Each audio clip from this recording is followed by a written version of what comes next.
All right, next on stage, I am thrilled to co-present, along with our friends at Delos, a conversation with an actor, producer, and activist who has been delighting audiences for over 2 decades. You know him from his breakout role as Fez on That 70s Show, yes, or playing Nick Torres in the #1 TV drama, NCIS. Yes, indeed. And you also have heard him on the big screen, lending his voice to the smash hit Encanto. Yep. He serves on the boards also as an activist of Voto Latino and the National Hispanic Media Coalition's Visionary Alliance. That's a group that fosters opportunities for Latinx talent in the entertainment industry. His new book that we're going to talk about today is An American Story, Everyone's Invited. And he will engage in conversation with the Los Angeles Times editorial director of Delos, Fidel Martinez. Let's make some noise now for Wilmer Valderrama!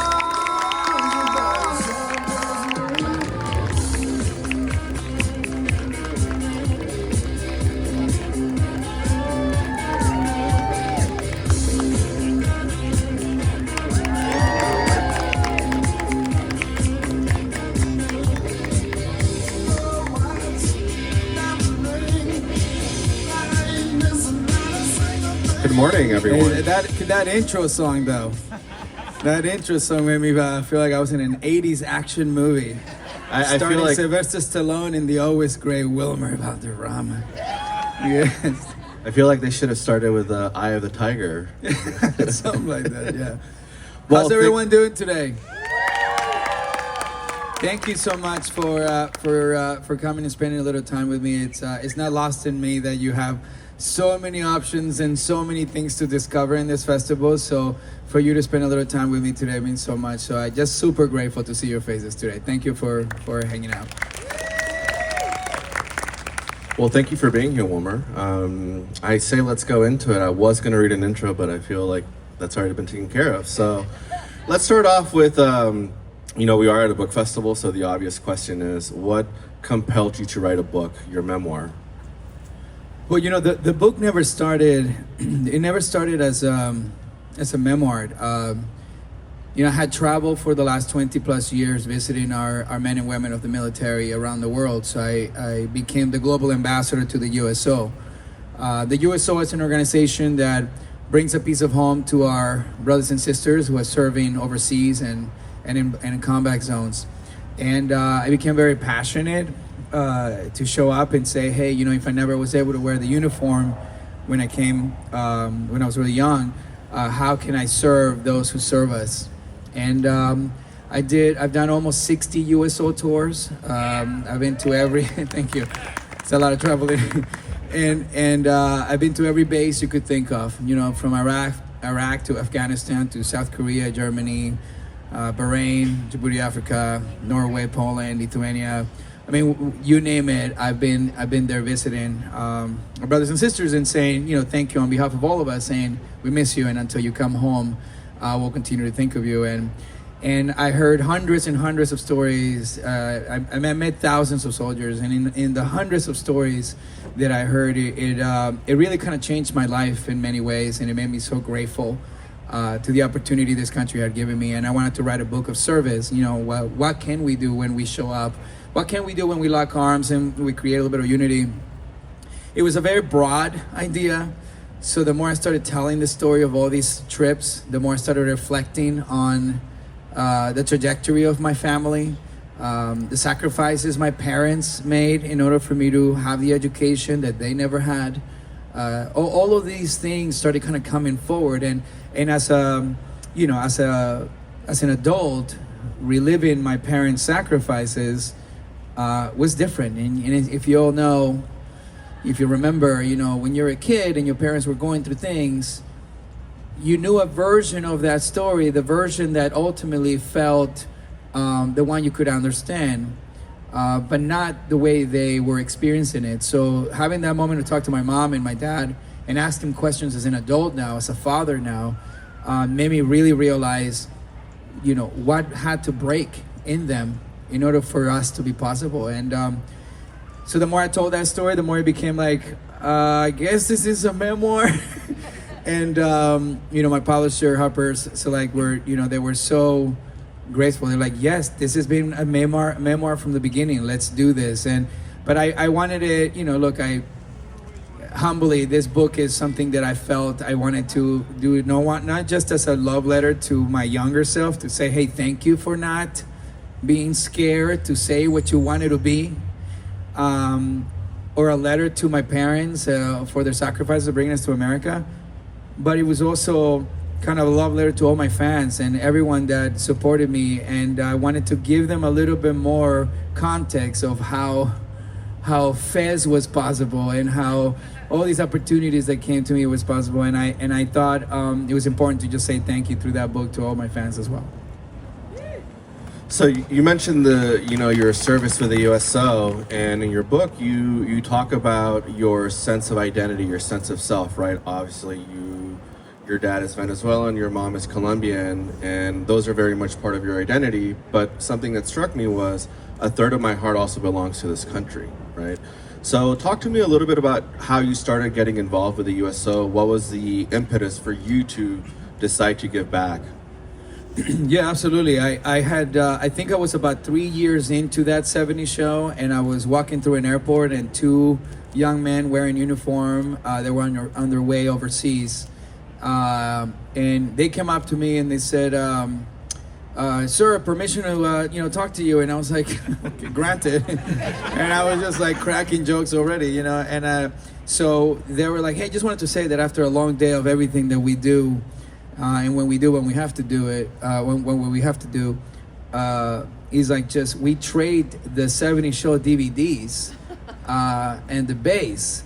And like we trade them around like baseball cards, you know. So like, okay, I'll give you season 1, you give me season 2, and those DVDs, when we're in the base and when we're hunkered down, it really kind of makes the time go by. And just having a laugh at the end of the day, I just wanted to say thank you so much. And I was like, I was so shocked and shattered by the fact that they were thanking me for something that I felt was just so fun, but the fact that they were thanking me felt so wrong. I feel like, no, hold on, I got it. Let me thank you, man. Like that's crazy that you're saying that, but thank you for what you're doing. So I had this crazy idea. I called my agents and I was like, hey, so I heard that the soldiers like watch our the 70s show like out there in Iraq and all that. So like, wouldn't it be funny if like Fez goes and like all of a sudden it's like, hey, I'm in Iraq, what's up? And like, and my agents, there was a moment of silence and they're like, I don't know how funny it would be, but what do you want to do? And I was like, well, I heard about the USO. I grew up watching Bob Hope doing these trips and bringing all these artists. And I just said, oh, this would be cool. And so long story short, they called the USO. Within a week, I was booked to go to Germany. And I went on my first USO tour, and I said, well, at the time I was producing a show called Yo Mama on MTV. Some of you may remember it. Some of you chose to forget. I unfortunately lived it. I cannot forget it. But I created this show that was like the 8 Mile of Yo Mama So Fat jokes. And it was on MTV. And like the kids loved it, the teachers hated it, right? But so I was like, oh, I don't want to just come and handshake and like do handshakes and take pictures. I was like, I want to come and I want to bring a comedy show. So can I do an East Coast, West Coast battle of Your Mama So Fat jokes? And USO was like, sure, okay, sure. And they sent me out and there was an audience just like this, like the configuration was like this. And the battle started and there was 4-star generals and 3-star generals in the front. And they were not laughing. But everybody else was dying, laughing so hard. They were on their chairs or whatever. It's like, oh, I get it. I'm here for them. Like, this is what I'm here to do. And that's how it started out. I just was hooked, and then 60 tours later. Yes, definitely. Feel free to applaud. So what I really loved about your book was how much you center your parents, not just their stories and their journeys to coming to America, but also the lessons that they imparted on you, right? And specifically your dad, right? You talk about your dad in eras of abundance, he always picked up the tab, right? And that to me feels like it's been core to your decision to give back. Can you talk to me a little bit more about the lessons that your parents taught you that you see shaped who you are now? You know, absolutely. My parents had a major role in just not just the values, but in the practice. And seeing your parents, you know, kind of embody the messaging. You know, like, you know, you have parents that tell you what to do, and you have parents that show you that that's what they do too. You know, and my parents were those parents. You know, my dad, my mom hated this part, but every time my dad we have people over, or we go to dinner, or you know, we go to an event or something, he will always pay for the tab, and she's like, we cannot afford to be paying for this tab. Like, what are we doing? And but there was something that there was a level of joy and achievement that it made my dad feel by doing this, you know. So I realized very quickly that, like, blessings are not meant to be held. Blessings are meant to be filtered out, right?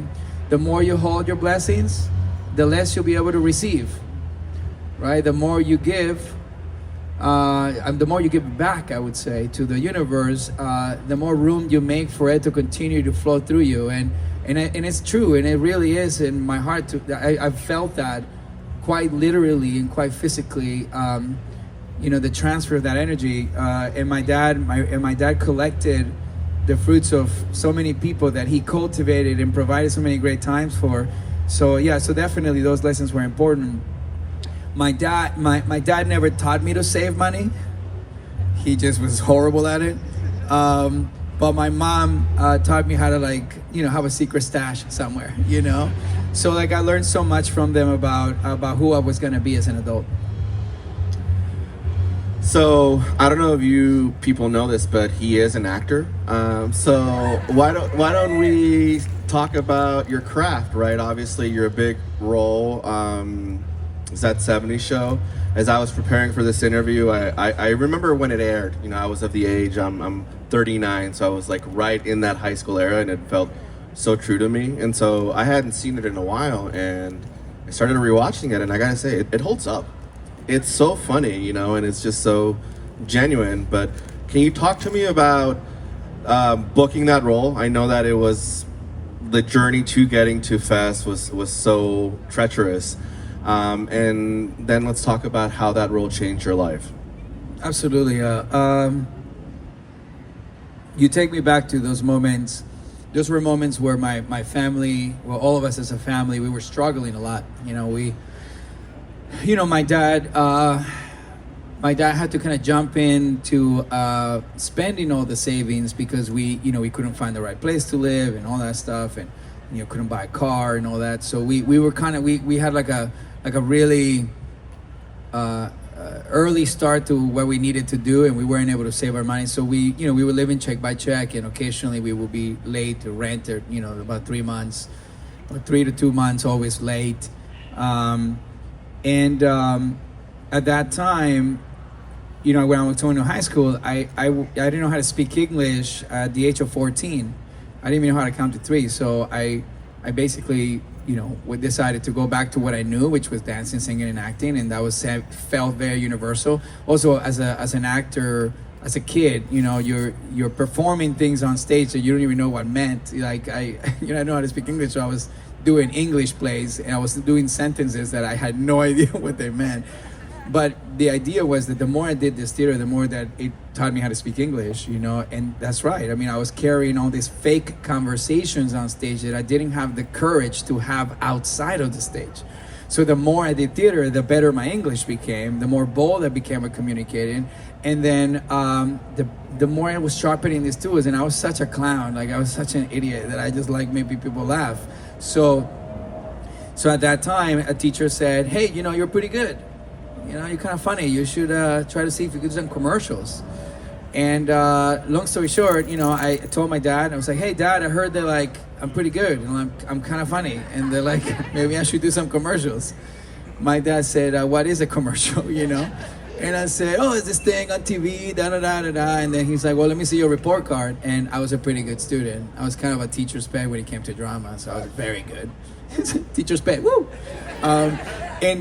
So, you know, so basically I decided to, okay, I'm gonna try to give it a try. And my dad invested a little bit more because I had really good grades. So my dad invested a little bit of money in just getting me a couple little, like this little acting little class, which was kind of such a ripoff. They were just getting kids to like sign off and the parents' money. But I took it so serious that I actually learned something from this little acting academy. And then I got an agent, and I remember this very clearly. It was a moment where my family was struggling, and my dad's car had been stolen. And when you're struggling, your card is your lifeline. This is how you get through life. This card allows you to take mechanic parts from one garage sale to a mechanic shop, and it was just a really, really bad week. And they had sent me on this audition, and I auditioned, and then they called me 4 times. My dad had to borrow gas money from the neighbors so they could, in the neighbor's car, to also take me to these auditions. And I remember on the last audition, they make you sign contracts. You don't have the part, but they want you to sign contracts right now. And you open the contract, and the contract said that I was gonna make $15,000 for the first episode and $10,000 per episode after that. And I looked at my dad, and I was like, Dad, and it was like a joke. I read that, I was like, this is hilarious. Like, this is obviously not for me. But I looked at my dad, I was like, Dad, imagine if I get this. Like, could you imagine if I get this? And my dad, without hesitation, said, Mijo, my dad always sounded like he was drunk. He's like, Mijo, if you get it, at the very good. If you don't get it, at the very good. And I said, okay, very good. So I went in there and I auditioned my ass off. And I was just like, jazz hands, back place. I was like, we'll see. And I went home, and my agent at the time, who was not representing me, he was just sending me on auditions to see what kind of feedback I would get. He called me, he says, hey, you remember the times when you pick up the phone and you can go in the other room and pick up the phone? Yeah. And you could hear the conversation from the other room? Well, that was my whole family in every room, So I got the phone, and he's like, hey, so listen, good news. They want you to come back tomorrow. So I thought, oh my God, I got another call back. And they said, they want you to come back tomorrow, and the day after that, and the day after that, and the day after that. And my entire family's crying, and I'm freaking out, and jumping. I don't even know what it means. All I remember is like $15,000. I was like, I think we just won $15,000, and all I have to do is not get fired. And then they, that's, you wrote it like a movie. I looked outside the window, and in that very moment, the neighbor had the American flag waving. And that's when I knew that is what this is about. I knew that that's what this country provides all of us. It gives us a space for us to dream and think, and have the audacity that we can be something greater than when we ever were predicted or stereotypically given, or somehow your family ever believed that you could get to. And that is, brings me full circle to why I love representing and standing up for our veterans and our troops and their families. So much has been sacrificed for us to have the freedom to dream. So then I went and did the thing, and then they called me like maybe a month later. I remember we went from the 99-cent stores for the groceries to like Ralph's. And we were killing it. We didn't have to do like cola. We could do Coca-Cola now. We didn't have to do a Crunch. We could do Captain Crunch. So, but then a couple, like a month later, they call me. He goes, okay, good news and bad news. I said, oh, okay, what happened? So they said, bad news is they changed the name of the show from Teenage Wasteland to That 70s Show. And the good news is you're officially going on television. Your show has been picked up for 13 episodes. And then that was the thank you so much. And that was the moment where I felt, wow, anything really is possible. And I made a promise to myself, and I made a promise to every single one of you that everything I said on camera, everything I did on that screen was gonna be hilarious. I became a scientist of laughter, and I just wanted, so I created an accent that you couldn't even phrase where he was from. I combined accents from different countries, and all of a sudden it's like, what the hell is that sound? And build a character that you welcome into your homes, and some of you might have grown up with, and some of you enjoyed as an adult as well. And it changed my life. It introduced me to the world, and it gave me a career. And all of a sudden, my American dream is that I could be an entertainer, and that I could go into your homes and give you a half hour of laughter, you know? Yeah, I mean, I think, like I said earlier, the show I feel like still holds up, right? And was so well crafted, and obviously your character is become a memorable character, right? And I know that in your book you talk about, as the show was winding down, your fear of spending the rest of your career being pigeonholed, right? So clearly your post that 70s show life, you know, there was, what I really appreciate about the book was talking about your journey there. Can you talk to me about finding your next role or your next step of your career? Yeah, no, I kind of realized there was a page in the book, no pun intended, that's a metaphor, by the way. There was a page in the book of all of my colleagues from the 80s and the early 90s. If you played a character like the one I played on TV, that's all you did.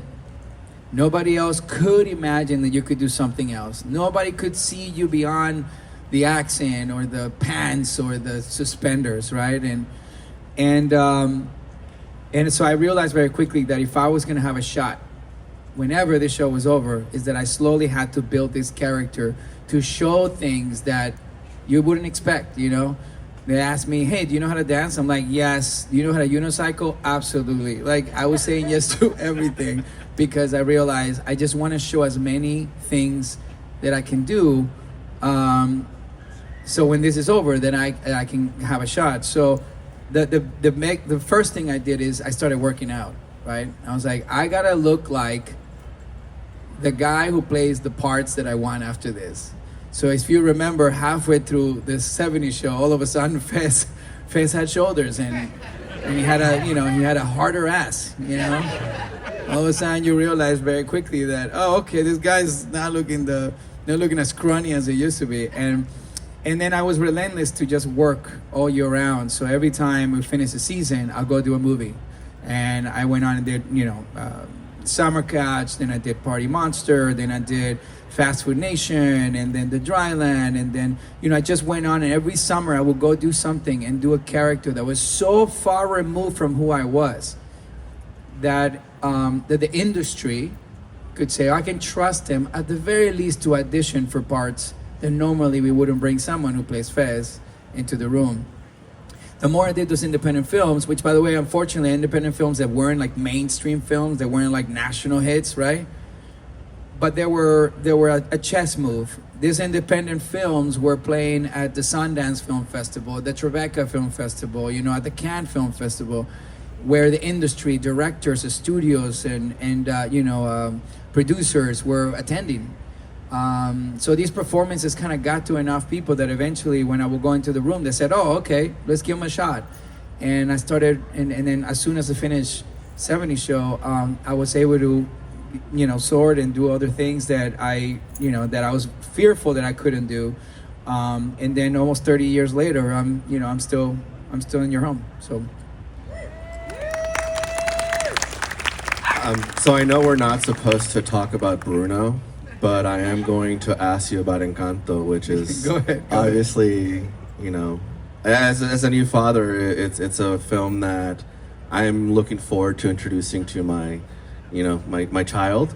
So talk to me about the journey in booking that, and being part of an iconic Disney movie like that one. Yeah, so I had done some stuff with Disney. You know, I did. I developed and lent the voice for Handy Manny on the Disney Channel. Thank you. I knew some of you definitely were. So Handy Manny was this thing that really worked. You know, it was the first bilingual character in Saturday mornings, and it was for everyone. It wasn't just for Latinos. It was a character that, without him, Sheetrock Hills would fall apart.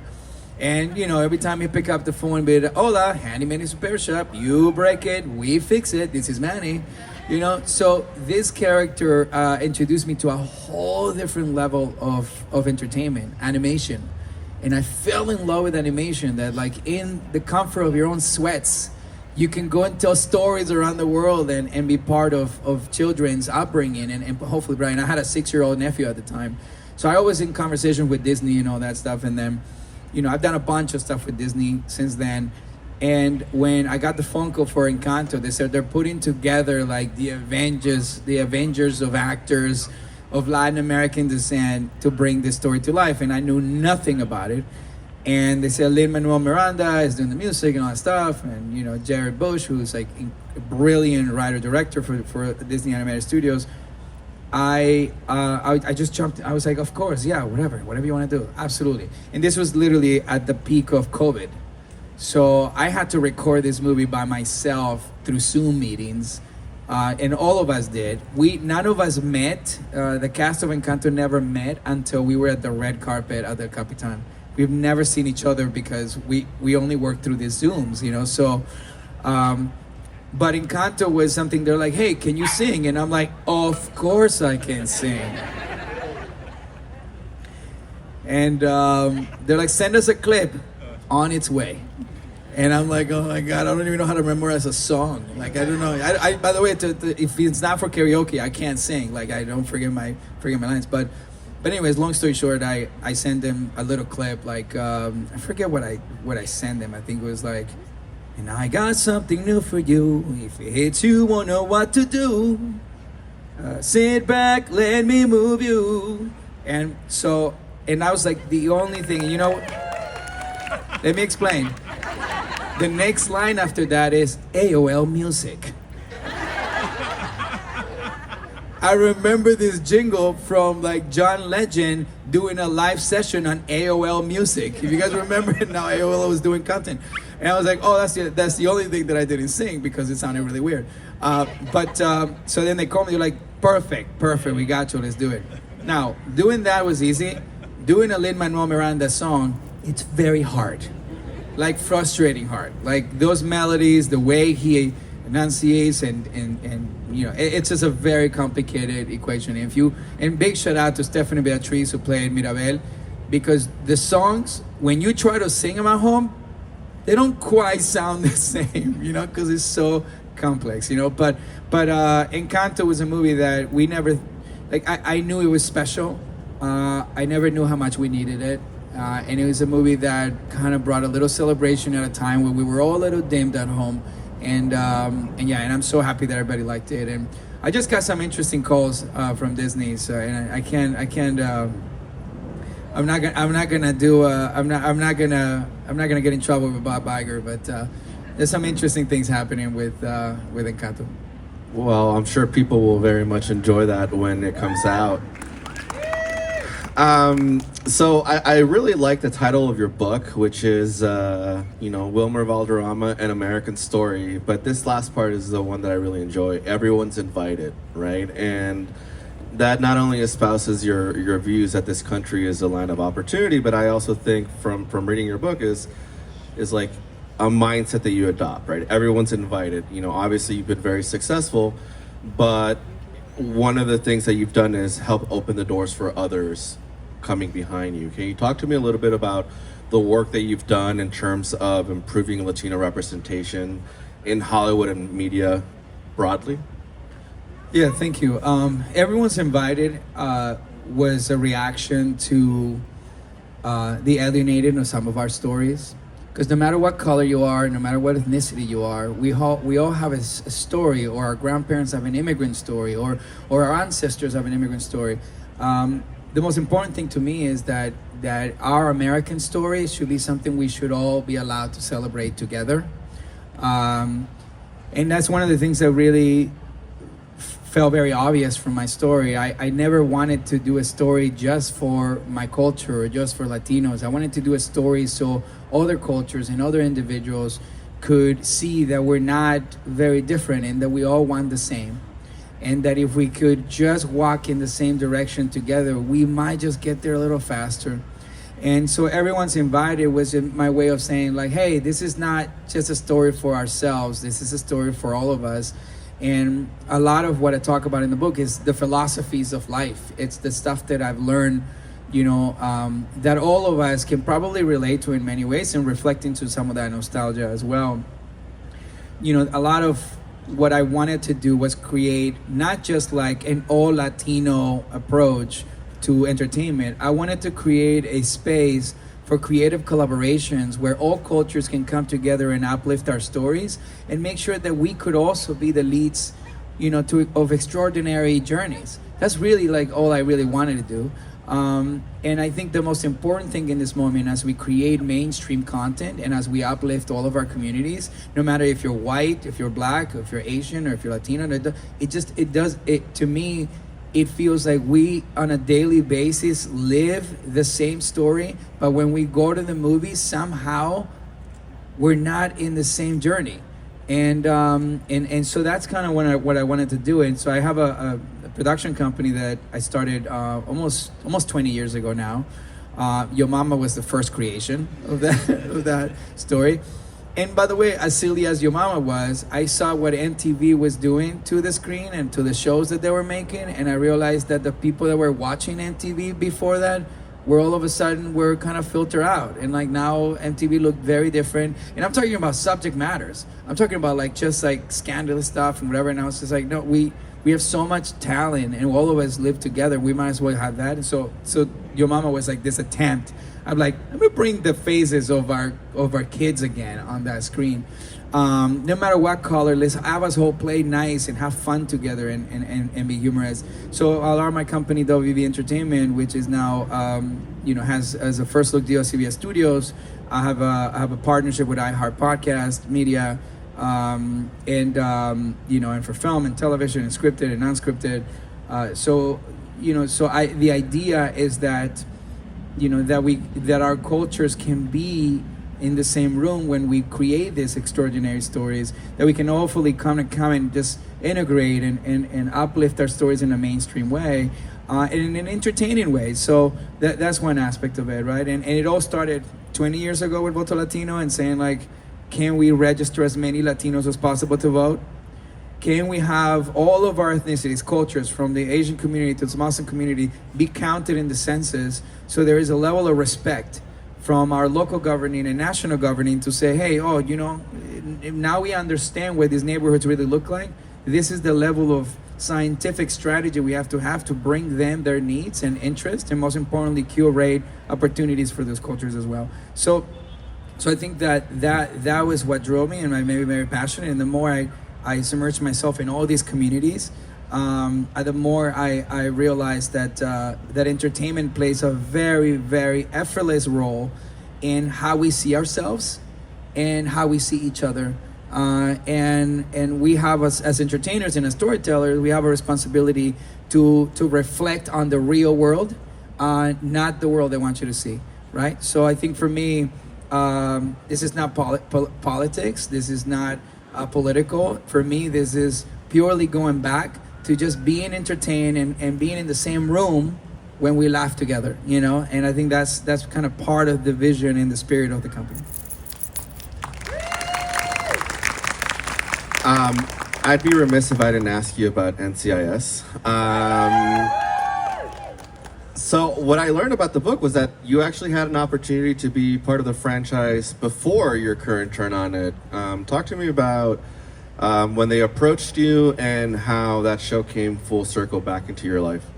Yeah, so you guys know about, I don't know how many of you guys have heard the story about the fact that I was offered NCIS a couple of years before.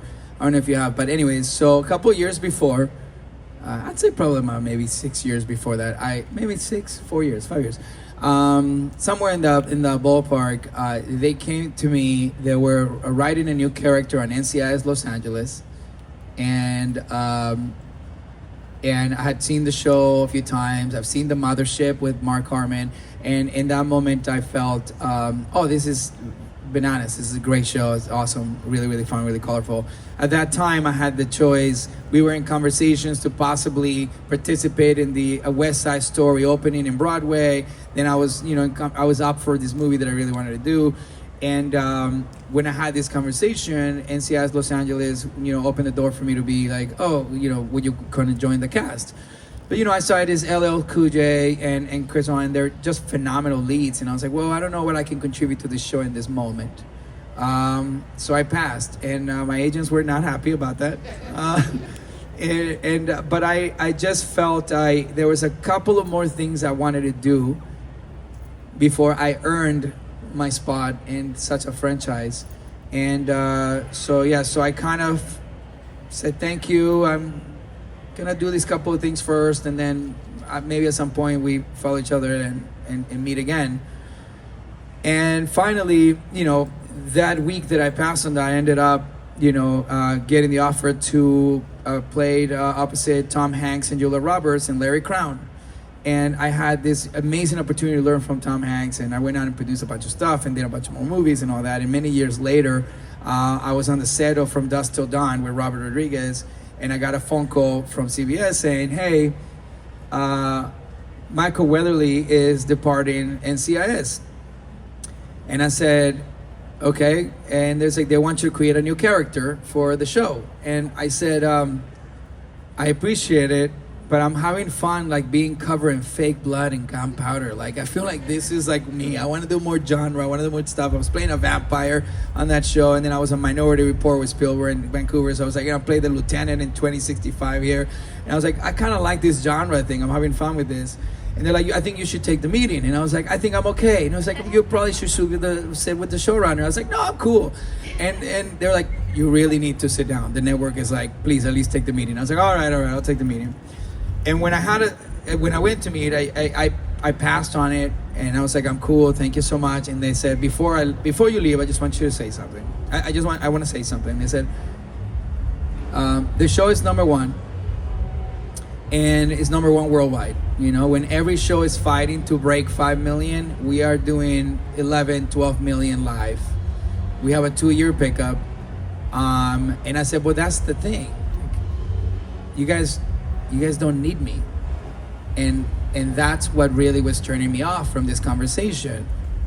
I wanted to go to a place where I can be a real asset, where I can really help, where I can really push things forward, where I can innovate. And they said, no, in the contrary, we actually do need you, because if this show is going to survive, we're going to have to change and evolve a little bit. And I said, well, tell me more about that. He goes, well, no one's running after the bad guys anymore around here. So we need somebody who's like, punch it up a little bit. And I was like, okay, you got my attention. And they said, what do you want to play? And I said, well, you mean I came to create my character? And they're like, yeah, so we have this idea. What do you think about that? I said, well, I like it more this way and this one and this way. So long story short, they opened the door for me to develop Special Agent Nick Torres. And I was able to create a character that could be both humorous, could be, devastating to the bad guys, but it could also just be witty and fun and effortless. But I didn't want to come and do something that had already been done. I didn't want to come to NCIS and do a character that felt like Michael Weatherly's Tony DiNoso, because you already had that, So I wanted to do something different. I wanted to disrupt it, and I wanted to kind of, say, if I'm going to come here, how noisy can we get? And they were down, and CBS gave me the contract, and lots of stories about that here in this book, which is a lot more in depth. But I will tell you that at the time where I said yes, it was a very pioneering moment for CBS. It was a pioneering moment for NCIS, and working with Mark Harmon was a joy. I just love him so much. We became besties, and we'd be very silly on set, and he's a prankster, so am I. It got very messy, and you know, and it was the joy of my life. I had so much more time, and I'm going in my ninth season in July. Well, are we out of time, or we're unfortunately out of time? I could do this all day, but if you, Wilmer will be signing books on the booth right over there. So, Wilmer, thank you so much. Which booth? We gotta be more specific. Yeah, we'll point it out. You know you want to pick up Over a copy there. of An American Story. Everyone's invited. Please give our love once more to Wilmer Valderrama and Fidel Martinez. Hey, Thank you. Stick around. Also, Hey while you're over everyone, there, thank pick you up so much. Thank you so much for your love and appreciation. You know, everything I do is for you. I committed so much of my life for you guys, so thank you. Thank you so much.